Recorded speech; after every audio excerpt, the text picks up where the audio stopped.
സുരേഷ് ഗോപി മകൾ കല്യാണം റിസപ്ഷൻ ആ ഒരു ലൂപ്പിൽ തന്നെ ഇങ്ങനെ കറങ്ങുകയാണ് സോഷ്യൽ മീഡിയ തോന്നുന്നു. ഇപ്പം എന്താ വിഷയം എന്ന് വെച്ച് കഴിഞ്ഞാൽ സുരേഷ് ഗോപിയുടെ ഇളയ മകൻ മാധവ് ഒരു പോസ്റ്റ് ഇട്ടിട്ടുണ്ടായിരുന്നു ഇൻസ്റ്റാഗ്രാമിൽ. ദുൽഖർ സൽമാൻ ഉണ്ട്, മാധവ് ഉണ്ട്, ഗോകുലുണ്ട്, 3 പേരും കൂടി നിൽക്കുന്നൊരു പോസ്റ്റാണ്. അപ്പോൾ ലെഗസി എന്നാണ് ഇട്ടിട്ടുള്ളത്. അതായത് ഇവരുടെയൊക്കെ അച്ഛന്മാർ ലെജൻസ് ആണ്. സോ ആ ലെഗസി ഇവർ മുന്നോട്ട് കൊണ്ടുപോകുന്നു എന്നുള്ള രീതിയിലാണ്. അത് നെക്സ്റ്റ് ജനറേഷൻ, അത്രയേ ഉള്ളൂ അതിനകത്ത്. അപ്പോൾ ഈ ഒരു പോസ്റ്റിന് അടിയിൽ വന്നിട്ടുള്ളൊരു കമൻറ്റാണ് not legacy but nepotism. Okay, അത് കേൾക്കും. കാരണം ഏതൊരു സൂപ്പർ സ്റ്റാറിൻ്റെ മകനോ മകളോ ഇല്ലെങ്കിൽ ഏത് അടുത്ത റിലേറ്റീവ് ആണെങ്കിൽ പോലും ഇപ്പോൾ അറിയാലോ, ബോളിവുഡ് അടക്കമുള്ള സ്ഥലങ്ങളിലൊക്കെ ഇത് കേട്ട് ഇങ്ങനെ വരുന്നൊരു സാധനമാണ്.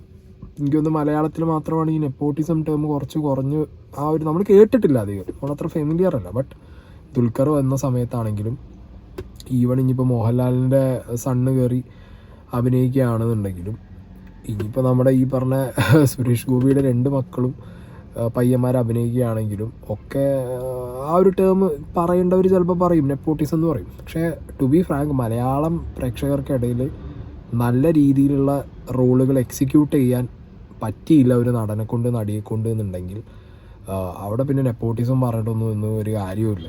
ചിലപ്പോൾ അത് ബോളിവുഡ് ഫിലിം ഇൻഡസ്ട്രിയിലൊക്കെ വർക്ക് ചെയ്യുമായിരിക്കും. നമ്മളെവിടെ ഈ സൗത്തിലേക്ക് എനിക്ക് തോന്നുന്നില്ല അങ്ങനെ ഒരു സംഗതി വർക്ക് ചെയ്യുന്നുള്ളത്, especially in Malayalam film industry. Dulquer ഇപ്പോൾ മമ്മൂട്ടിയുടെ മകനാണെന്ന് മാത്രം പറഞ്ഞിരുന്ന് നല്ലൊരു ഡെലിവറി, ഒരു പെർഫോമൻസ് ഡെലിവറി കൊടുക്കുന്നില്ല എന്നുണ്ടെങ്കിൽ ദുൽഖറിന് ദുൽഖറാവാൻ പറ്റില്ല. ദുൽഖറായിട്ടുണ്ടാകുമെങ്കിൽ അത് കൃത്യമായിട്ടുള്ള റോളുകൾ, അതിൻ്റെ പ്രസൻറ്റേഷൻ, അയാളുടെ ആക്ടിങ് സ്കില്ല്, ആളുകൾ അയാളെ ഇഷ്ടപ്പെട്ട് തുടങ്ങി. ഇപ്പോൾ മമ്മൂട്ടിയുടെ മകൻ എന്നുള്ളതിനേക്കാൾ DQ itself it's A brand now. Okay, sorry, എനിക്ക് മൂക്കൊലിപ്പുണ്ട്, കാരണം നല്ല രീതിയിൽ ഡസ്റ്റ് അടിച്ച് കയറിയിട്ടുണ്ട്. അപ്പോൾ DQ എന്ന് പറയുന്നത് ബ്രാൻഡാണ്. ഇപ്പോൾ DQ തന്നെ ഒരു ബ്രാൻഡായി. പിന്നെ നെപ്പോട്ടിസം എന്നൊരു കാര്യം ഉണ്ടോ എന്ന് ചോദിച്ചു കഴിഞ്ഞാൽ അവർക്ക് കുറച്ചുകൂടി ഈസിയാണ് കാര്യം. മമ്മൂട്ടിയുടെ മകന് ഈസി ആയിട്ട് സിനിമയിൽ കയറാം, മോഹൻലാലിൻ്റെ മകന് ഈസി ആയിട്ട് സിനിമയിൽ കയറാം, സുരേഷ് ഗോപിയുടെ മക്കൾക്ക് ഈസി ആയിട്ട് സിനിമയിൽ കയറാം. സോ ദാറ്റ് ഈസ് എവ്രിവെയർ, എല്ലായിടത്തും ഉണ്ട്. ഇപ്പോൾ ഒരു ഡോക്ടർ മകൻ ഈ കുറച്ചും കൂടി ഈസി ആയിട്ട് ഡോക്ടർ ഫീൽഡിലേക്ക് പോകാനുള്ള ഗൈഡൻസ് കിട്ടും. മനസ്സിലായി? ഇപ്പോൾ സിനിമാ ഫീൽഡിലുള്ള ഒരു വ്യക്തിയുടെ മകനോ മകൾക്കോ സിനിമാ ഫീൽഡിലേക്ക് വരണമെന്നുണ്ടെങ്കിൽ ദേ ഗെറ്റ് ദ ആക്സസ്. പക്ഷേ അവരുടെ സക്സസ് എന്ന് പറയുന്നത് അവരുടെ കയ്യിലിരിക്കും. അതിന് പിന്നെ നമ്മൾ നെപ്പോട്ടിസം പറഞ്ഞു പോയിട്ട് വലിയ കാര്യമൊന്നുമില്ല. അപ്പോൾ എന്താണെങ്കിലും മാധവ് അതിനൊരു റിപ്ലൈ കൊടുത്തിട്ടുണ്ട്. Nepotism gets U access, okay, as it works in any other work place well C എന്ന് പറഞ്ഞിട്ടുള്ളൊരു കറക്റ്റ് റിപ്ലൈ കൊടുത്തിട്ടുണ്ട് അതിന്. അതായത് സ്വജനപക്ഷപാതം മറ്റേത് തൊഴിൽ ഇടങ്ങളിൽ പ്രവർത്തിക്കുന്നത് പോലെ തന്നെ അവസരങ്ങൾ ഉണ്ടാകും, നമുക്ക് നോക്കാം. ഓക്കെ, അതായത് അവസരങ്ങൾ കിട്ടും. നെപ്പോട്ടിസം പറയുമ്പോൾ അവസരങ്ങൾ കൃത്യമായിട്ട് വരും. പക്ഷെ വരുന്ന അവസരങ്ങളിൽ കൃത്യമായിട്ട് അഭിനയിച്ച് അല്ലെങ്കിൽ അവസരങ്ങൾ കൃത്യമായി ഉപയോഗിച്ച് അതിൽ നിന്നൊരു കരിയർ ഉണ്ടാക്കണം എന്നുണ്ടെങ്കിൽ അച്ഛൻ്റെയോ അമ്മേൻ്റെയോ ഞാനൊരു നെപ്പോ കിഡാണെന്ന് പറഞ്ഞിരുന്നിട്ടൊന്നും കാര്യമില്ല. ഒരു നെപ്പോ കിഡാണ് എന്ന് ചുമ്മാ കരഞ്ഞുകൊണ്ടിരിക്കുന്നുണ്ട് ഇപ്പോഴും. പല എക്സാമ്പിൾസും നോർത്തിലുണ്ട്, ഞാൻ പറയുന്നില്ല, സൗത്തിലും ഇഷ്ടം പോലെ ഉണ്ട്. പക്ഷെ സ്റ്റിൽ പക്ഷേ മലയാളത്തിലേക്ക് വരുന്ന സമയത്ത് ഞാൻ പറഞ്ഞു, മലയാളി പ്രേക്ഷകർക്ക് ഒരു നെപ്പോ കിഡാണെന്ന് വിചാരിച്ചിട്ട് അയാളുടെ എല്ലാ സിനിമകളും അല്ലെങ്കിൽ ആ വ്യക്തിയുടെ ലേഡിയുടെ എല്ലാ സിനിമകളും ഹിറ്റാക്കണമെന്നൊന്നുമില്ല. ഇഫ് ദേ ഡെലിവർ അപ്പോഴേ മലയാളി പ്രേക്ഷകർ എന്താണെങ്കിലും അത് ഏറ്റെടുക്കുള്ളൂ. ഓക്കെ, അപ്പോൾ അതൊരു സൈഡിൽ ഇങ്ങനെ ഉണ്ട്. ഇതിന് മുമ്പ് നമുക്കറിയാലോ, നമ്മുടെ ഗോകുലൊരു കമൻ്റ് ഇട്ടിട്ട് ഈ കമൻറ്റ്സ് ഇവർ കറക്റ്റ് സോഷ്യൽ മീഡിയയിൽ ഇൻട്രാക്ട് ചെയ്യുന്നുണ്ട് കേട്ടോ, ആളുകളായിട്ട് കൃത്യമായിട്ട് ഇൻട്രാക്ട് ചെയ്യുന്നുണ്ട്. അപ്പോൾ അത് ആ സൈഡിൽ ദുൽഖർ മാധവ് ഗോകുൽ പോസ്റ്റിന് അടിയിൽ വന്നിട്ടുള്ളൊരു കമൻറ്റും സാധനങ്ങളും അങ്ങനെ പോകുന്നുണ്ട് ലൂപ്പിനകത്ത്. പിന്നെ സുരേഷ് ഗോപി ഇറ്റ്സെൽഫ് വന്നിട്ട് ഇൻസ്റ്റയിലൊരു സ്റ്റോറി ഇട്ടിട്ടുണ്ടായിരുന്നു. In the lights of baseless malicious information spreading in social media, I would like to clarify that the ornaments that Bhagya was wearing, every bit were gift from her parents and grandparents. Everything was billed and duty paid with GST and all other taxes. The designers were from Chennai and Hyderabad and one material was from Bhima. Please stop doing this. The emotionally don't crack me or my family. This humble soul is capable of fulfilling and taking care of these responsibilities. അതായത് കല്യാണത്തിൻ്റെ അന്ന് ഭാഗ്യ മകൾ ധരിച്ചിരുന്ന നെക്ലേസിനെ കുറിച്ചിട്ട് ഒരുപാട് പേര് അവിടെ ഇവിടെയും പറഞ്ഞു കണ്ടു. സോ അതിൻ്റെ ഒന്നും ഒരു ആവശ്യമില്ല. അതൊക്കെ കൃത്യമായി GST അടച്ച് ബില്ലടച്ച് ഉള്ള സംഗതികളാണ്. അല്ലാതെ അതിനകത്ത് നിങ്ങൾ തട്ടിപ്പ് വെട്ടിപ്പ് മറ്റത് മറിച്ചത് 500 കിലോ അങ്ങനത്തെ സംഗതികളൊന്നും ഉണ്ടാക്കി കൊണ്ടുവരണ്ട എന്ന് പറഞ്ഞിട്ടുണ്ട്. സോ അത് എയറിലുള്ളത് കൊണ്ട് തന്നെയാണല്ലോ സുരേഷ് ഗോപി ഇപ്പോൾ വന്നിട്ട് അങ്ങനെ ഒരു സ്റ്റോറി ഇട്ട് പോകേണ്ട ഒരു ആവശ്യം വന്നത്. സോ അതും ഒരു സൈഡിലൂടെ ഇങ്ങനെ പോകുമ്പോൾ ഞാൻ വേറൊരു വീഡിയോ ഉണ്ട്, ഭക്ഷണം തികയില്ല എന്ന് പേടിച്ചു, എത്ര പേർ ഭക്ഷണത്തിന് വേണ്ടി വലയുന്നു. ഓക്കെ, നിറകണ്ണുകളോടെ വിവാഹ സൽക്കാര ഭക്ഷണത്തെ പറ്റി സുരേഷ് ഗോപി നമ്മുടെ ഷാജി പാപ്പൻ മീഡിയയിൽ വന്നിട്ടുള്ള വീഡിയോ ആണ്.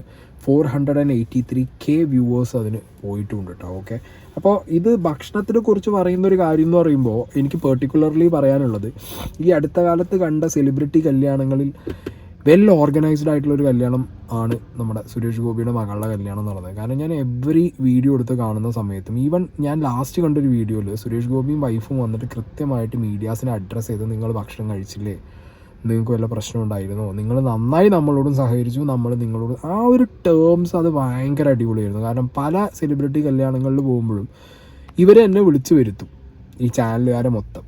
ഇവരുടെ ഒരു എഫേർട്ട് ആരും നോക്കുന്നില്ല. ഇവർ കഷ്ടപ്പെട്ട് അവിടെ ചെല്ലുമ്പോൾ ബൗൺസേഴ്സ് അടക്കം ഇവരെ പുറത്ത് തടഞ്ഞു വയ്ക്കുക, വീഡിയോ എടുക്കാൻ സമ്മതിക്കാതിരിക്കുക, ലാസ്റ്റ് ഫുഡ് പോലും കഴിച്ചോ ഇല്ലയോ ചോദിക്കാതെ പലരും ഇറങ്ങിപ്പോവുക, ഇവരെ മൈൻഡ് ചെയ്യാതിരിക്കുക. ദാറ്റ്സ് നോട്ട് ലൈക്ക്, അത് ഫെയർ അല്ല. ഓക്കെ, അവരുടെ എഫേർട്ട് എന്ന് പറഞ്ഞാൽ അതിഭീകരമാണ്. അവരിലൂടെയാണ് ജനങ്ങൾ ഇത് കാണുന്നത്.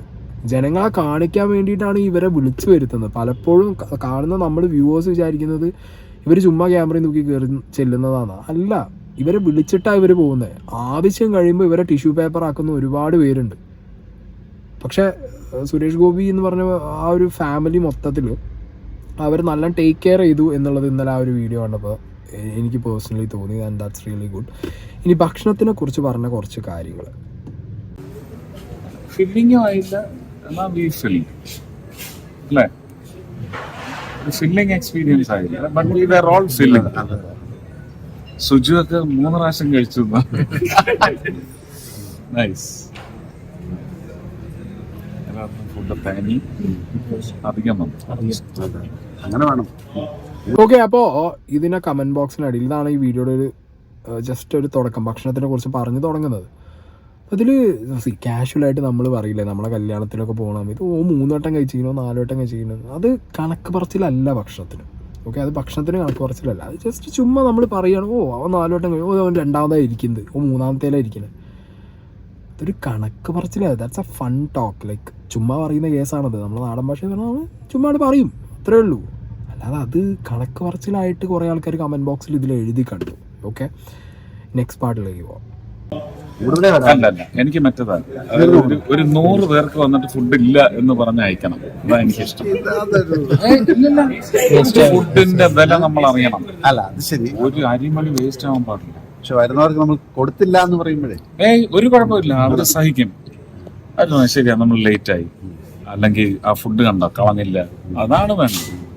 പഴയ കോൺസെപ്റ്റ് ഒക്കെ പോയി. ആതിഥേയ മര്യാദ എന്ന് പറയുന്നതിൽ പഴയ കോൺസെപ്റ്റ് ഇല്ല ഇപ്പൊ we should not waste food. നമ്മളൊരു ദാരിദ്ര്യ നിർമ്മാർജ്ജനത്തിന് വേണ്ടി പണിയെടുക്കുന്ന രാജ്യം. നമ്മൾ കാണേണ്ടത് സൊമാലിയ, ആഫ്രിക്കയിലെ ഒട്ടുമിക്ക പിന്നോക്ക രാജ്യങ്ങൾ, പിന്നോക്ക പ്രദേശങ്ങൾ, അവിടുത്തെ കുഞ്ഞുങ്ങളുടെ അനീമിക്കായിട്ടുള്ള കുഞ്ഞുങ്ങളൊക്കെ കാണുമ്പോൾ നമ്മുടെ ചന്ത പറയണം. അപ്പൊ നമ്മളിവിടെ കയ്യിൽ ഇങ്ങനെ കൈ അവസാനം ഞാൻ ചെയ്യുന്ന കണ്ടിട്ടില്ല, കയ്യിൽ പോലും ഒരു അരിമണി കളയുന്നു. അതൊക്കെ ഒരു ശീലമായിരുന്നു. ഗുരുവായൂരും ഒരു 200 മീൽ അധികം എനിക്ക് തോന്നുന്നു എവിടെ കൊടുത്തു. അല്ല, ഇതെല്ലാം ഞാൻ തികയില്ല എന്ന് പറഞ്ഞ് ഫുഡ് ഇല്ലാതെ ഒരു 200-500 പേരെ അയക്കണം എന്ന് പറഞ്ഞ് ചെയ്ത്. പക്ഷെ അവര് പേടിച്ചു പോയി. അവരിതിൽ കൂടുതൽ ചെയ്തു. ഞാൻ 1500 പറഞ്ഞെങ്കിലും അവര് 2000 ചെയ്തു. എന്റെ കാൽക്കുലേഷൻ കറക്റ്റായിരുന്നു. ഇവിടെയും അത് മതിയായിരുന്നു. ആദ്യത്തെ ഉടനെ ഒരു 250 എക്സ്ട്രാ സതീഷ് കൊടുത്തു. അപ്പൊ ഞാൻ പേടിച്ചു. ഞാൻ പറഞ്ഞത് ശരി, അത് ആ 200 എക്സ്ട്രാ, 200 ഫുഡ് നല്ലതാണ്ട് കഴിച്ചു. ബേസിക്കലി സുരേഷ് ഗോപി ഇവിടെ പറഞ്ഞു വെക്കുന്നത് ഫുഡ് വേസ്റ്റേജും ഫുഡ് വേസ്റ്റ് ആക്കാൻ പാടില്ല ആ ഒരു കോൺസെപ്റ്റിലേക്കാണ്. പക്ഷെ അത് പറയുമ്പോഴും സുരേഷ് ഗോപി പറയുന്ന ഒരു കേസിനകത്ത് പറയുന്നത് വരുന്ന അതിഥികൾ ലേറ്റായിട്ട് വന്നാലോ, അല്ലെങ്കിൽ വരുന്ന അതിഥികൾക്ക് ഇനി ഫുഡ് ഒരു 100 പേരെ അതിഥികൾ ലേറ്റായിട്ട് വന്നു, അപ്പോൾ അവർക്ക് ഫുഡ് കൊടുക്കാതെ വിട്ടാലും അത് വലിയ കുഴപ്പമൊന്നുമില്ല. അങ്ങനെ അതിഥി ദേവോഭവ ആ സാധനമൊന്നുമില്ല ഇപ്പോഴത്തെ കോൺസെപ്റ്റിൽ. കൃത്യസമയത്ത് വരണം, കറക്റ്റ് കൗണ്ടിൽ ആളുകൾ ഫുഡ് കഴിച്ചിട്ട് പോകണം. ഇതിനടിയിൽ കുറേ പേരുടെ കമൻറ്റൊക്കെ ഞാൻ കണ്ടു, ഞാൻ അങ്ങനെ ഡീറ്റെയിൽ ആയിട്ട് വായിക്കുന്നില്ല. വന്ന വ്യക്തികൾക്ക് ഫുഡ് കിട്ടിയില്ല, അപ്പോൾ ഗൂഗിൾ എന്തോ പറഞ്ഞു എന്നൊക്കെ പറഞ്ഞുള്ളൊരു കമൻറ്റൊക്കെ കണ്ടു. ഐ ഡോണ്ട് നോ ഇത് അവിടെയുള്ള വ്യക്തിയാണോ ഈ കമൻറ്റ് ഇട്ടതെന്ന് എനിക്കറിയില്ല. ജസ്റ്റ് ആ കമൻറ്റ് ഞാൻ കമൻറ്റ് ബോക്സിൽ കണ്ടു. അതിനൊരു എത്രത്തോളം അതിൽ റിയാലിറ്റി ഉണ്ടെന്ന് അറിയാത്തതുകൊണ്ട് പിന്നെ ഞാൻ എടുത്ത് വെച്ച് വായിക്കുന്നില്ല, പറയുന്നില്ല. ഓക്കെ, അത് സൈഡിൽ വയ്ക്കാം. പക്ഷേ സുരേഷ് ഗോപി പറഞ്ഞൊരു മാറ്ററിലേക്ക് വരാം. അതായത് ഫുഡ് കല്യാണത്തിന്, എസ്പെഷ്യലി നമ്മളെ വീട്ടിൽ കല്യാണം തന്നെ എടുക്കാം, വേറെ ഒരു ചടങ്ങ് കൊടുക്കണ്ട. നമ്മളെപ്പോഴും നമ്മുടെ നാട്ടിലൊക്കെ, ഇപ്പം എൻ്റെ വീട്ടിലൊക്കെ എൻ്റെ കല്യാണം തന്നെ നടന്ന സമയത്ത് തന്നെ നമ്മൾ വിളിച്ചതിനേക്കാൾ കൂടുതൽ ആളുകളെ നമ്മൾ എക്സ്പെക്റ്റ് ചെയ്യണം. ഓക്കെ, മേ ബി വരാം, അല്ലെങ്കിൽ വരുന്ന ആളുകൾ കുറച്ചധികം നല്ല ഫുഡാണെങ്കിലോ അല്ലെങ്കിൽ അവർ കഴിക്കും. ചിലപ്പോൾ ഒരാൾ 2 ആളുകളുടെ ഫുഡ് കഴിക്കാം, ദാറ്റ് ഡിപ്പെൻഡ്സ്. അപ്പോൾ നമ്മളെപ്പോഴും ഒരു 200 ആൾക്ക് ഒരു ഫുഡ് പറയുമ്പോൾ 400 ആൾക്കുള്ള ഫുഡ് ഡബിൾ ദ എമൗണ്ട് കാണുക എന്നുള്ളത് നോർമൽ തിങ് ആണ്. കാരണം വരുന്നവരാരും മോശം പറഞ്ഞിട്ടോ അല്ലെങ്കിൽ കിട്ടിയില്ല എന്ന് പറഞ്ഞോ പോകാൻ പാടില്ല. നമ്മളെ ഫംഗ്ഷൻ വന്നിട്ട് ആരും അങ്ങനെ പോകാൻ പാടില്ല. ലേറ്റായിട്ട് വരുന്ന ലേറ്റായിട്ട് വരുന്നവർക്കും മാക്സിമം ഫുഡ് കൊടുക്കണം. ഓക്കെ, അതിൽ അവർ ലേറ്റായിട്ട് വരും അല്ലെങ്കിൽ ഇത്ര പേരിൽ കൂടുതൽ വരും എന്ന് പറഞ്ഞിട്ട് ഞാൻ കുറച്ചധികം ഫുഡ് കൂടുതൽ കണ്ടു, അതുകൊണ്ട് ആ ഫുഡ് ഫുഡ് വേസ്റ്റ് ആവുന്ന ഇഷ്യൂ ഉണ്ട്, ഇല്ല എന്ന് പറയുന്നില്ല. പക്ഷേ ഫുഡ് വേസ്റ്റ് ആകുമ്പോഴൊക്കെ നമ്മുടെ നാട്ടിൽ എന്താ ചെയ്യുക, കുടുംബത്തിൽ തന്നെ അതൊക്കെ അങ്ങോട്ടും ഇങ്ങോട്ടും ഷെയർ ചെയ്യും. എനിക്ക് തോന്നുന്നത് അങ്ങനെയാണ് എല്ലാ സ്ഥലങ്ങളിലും അല്ലേ. ബിരിയാണിയോ ചിക്കനൊക്കെ ബാക്കി വന്നാൽ ഒന്ന് നമ്മൾ വീട്ടിൽ വെക്കും, അടുത്ത വീടുകൾക്കും അടുത്ത ഫാമിലി റിലേറ്റീവ്സും ഒക്കെ നമ്മൾ കവറിൽ കെട്ടിക്കൊടുക്കും അല്ലേ. അങ്ങനെയാണ് ചെയ്യുക നോർമലി. നമ്മൾ അങ്ങനെ, ഇല്ലെങ്കിൽ കാറ്ററിങ്ങിന് വന്ന ആളുകളോട് തന്നെ നമ്മൾ പറയും നിങ്ങളെടുത്തോ, അല്ലെങ്കിൽ അവിടെയുള്ള ഓഡിറ്റോറിയത്തിലുള്ള ചേച്ചിമാർ ചേട്ടന്മാരൊക്കെ ഉണ്ടാവും, നിങ്ങളെടുത്തോ. അല്ലെങ്കിൽ ഫുഡ് കൂടുതലാണെങ്കിൽ നമ്മൾ അടുത്തുള്ള എന്താ പറയുക വേറെ ഏതെങ്കിലും അങ്ങനെ കൊടുക്കാൻ പറ്റിയ സ്ഥലങ്ങളിലൊക്കെ നമ്മൾ കൊടുക്കും. അങ്ങനെയാണ് നമ്മൾ ചെയ്യുക. അല്ലാതെ കുഴി വെട്ടി മൂടേണ്ട അവസ്ഥയൊന്നും, അങ്ങനെ ഫുഡ് വേസ്റ്റ് ആക്കുന്ന ആളുകളൊന്നും ഇപ്പോൾ നമ്മുടെ നാട്ടിൽ ഇല്ല. എല്ലാവർക്കും ഫുഡിൻ്റെ വില കൃത്യമായിട്ട് അറിയാം. ആൻഡ് ഫുഡിൻ്റെ കാര്യം പറയുമ്പോഴത്തേക്ക് ഓടിപ്പിടിച്ച് സുരേഷ് ഗോപി ആ ഒരു പറഞ്ഞ കേസിന് കിട്ടാം. ഇങ്ങനെ ഓടിപ്പിടിച്ച് സൊമാലിയയ്ക്കും ആഫ്രിക്കയിലും പോകുന്ന ആവശ്യമൊന്നുമില്ല. ഫുഡിൻ്റെ കേസ് പറയുമ്പോൾ നമ്മുടെ നാട്ടിൽ തന്നെ പട്ടിണി കിടക്കുന്ന എത്ര പേരുണ്ട്. ഫുഡിൻ്റെ കേസ് പറയുമ്പോൾ നമ്മുടെ സ്വന്തം നാടും നമ്മുടെ വീടും നമ്മൾ ഇന്ത്യയിൽ തന്നെ പറഞ്ഞു തുടങ്ങുന്നതാണ് അതിൻ്റെ ഒരു ശരി.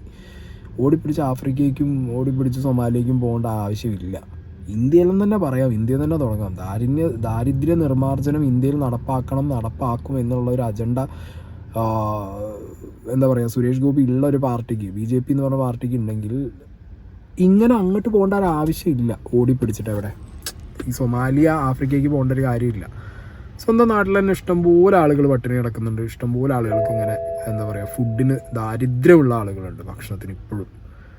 അപ്പോൾ ഓടിപ്പിടിച്ച് സൊമാലിയ ആഫ്രിക്കയ്ക്ക് പോകേണ്ട ആവശ്യമില്ല. ബേസിക്കലി സുരേഷ് ഗോപി പറഞ്ഞു വെച്ചത് ഫുഡ് വേസ്റ്റ് ചെയ്യരുത്, അങ്ങനെ വേസ്റ്റ് ആവുന്നതിനോട് സുരേഷ് ഗോപിക്ക് താല്പര്യം, അത് ആർക്കും താല്പര്യമില്ലാത്ത. പക്ഷെ അതുകൊണ്ട് വിളിച്ച അതിഥികൾക്ക് കൃത്യസമയത്ത് വന്നില്ലെങ്കിൽ ഫുഡില്ല, അല്ലെങ്കിൽ വിളിച്ചതിലും കൂടുതലായിട്ട് ഒരാൾ വന്നു, അല്ലെങ്കിൽ അന്ന് അതിഥികൾ തന്നെ കുറച്ച് അധികം കഴിക്കുമ്പോൾ ബാക്കി അതിഥികൾക്ക് കുറച്ച് കുറഞ്ഞു പോയി, ആ ഒരു സിറ്റുവേഷൻ വരുത്തി വെക്കാൻ പാടില്ല. ഫുഡ് വേസ്റ്റ് ആവുമല്ലോ എന്നുള്ള പേടിക്ക് വരുന്ന ഗസ്റ്റുകൾ എന്ന് പറയുന്നത് നമ്മുടെ അതിഥികളാണ്. അതിഥികളെ സ്വീകരിക്കുക എന്നുള്ളത് എന്നും നമ്മുടെ ഒരു ഇതാണ്.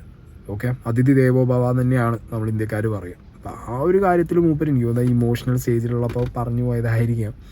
എന്താണെങ്കിലും കമൻറ്റ് ബോക്സിൽ അതിനെക്കുറിച്ച് ഒരുപാട് ഡിബേറ്റുകൾ കണ്ടു ഞാൻ. പക്ഷേ everything went very well. Suresh Gopi ഇതൊക്കെ പറയുമ്പോൾ ഭയങ്കര സന്തോഷത്തിൽ കണ്ണീര് വന്ന് കരയുമായിരുന്നു. So all went really good, really well. എനിക്ക് തോന്നുന്നത് സോഷ്യൽ മീഡിയ അടക്കം എക്സ്പെക്ട് ചെയ്ത് ഭയങ്കര ഒരു വൈറൽ പൊട്ടിത്തെറി എവിടെയെങ്കിലും സംഭവിക്കുമെന്നാണ്. അങ്ങനെ വൈറാലിറ്റി കൊണ്ടുവരാനാണ് ലാലേട്ടനെയും നമ്മുടെ മമ്മൂക്കാനെയൊക്കെ പിടിച്ചിട്ടിട്ട് കൈ കെട്ടി കൈ കൂപ്പി മെറ്റൽ ഡിറ്റക്ടറിലൂടെ പോയപ്പോൾ ചെക്ക് ചെയ്തില്ല എന്നുള്ള സംഗതികളൊക്കെ കൊണ്ടുവരാൻ നോക്കിയത്. പക്ഷെ ഒന്നും ഏറ്റില്ല. കല്യാണം നല്ല അടിപൊളിയായി, റിസപ്ഷൻ നല്ല അടിപൊളിയായി, എല്ലാം പക്കയായിട്ട്. അതുകൊണ്ട് I think this loop ends here. ഈ ലൂപ്പ് ഇവിടെ എൻഡ് ആവും എന്ന് പ്രതീക്ഷിക്കുന്നു.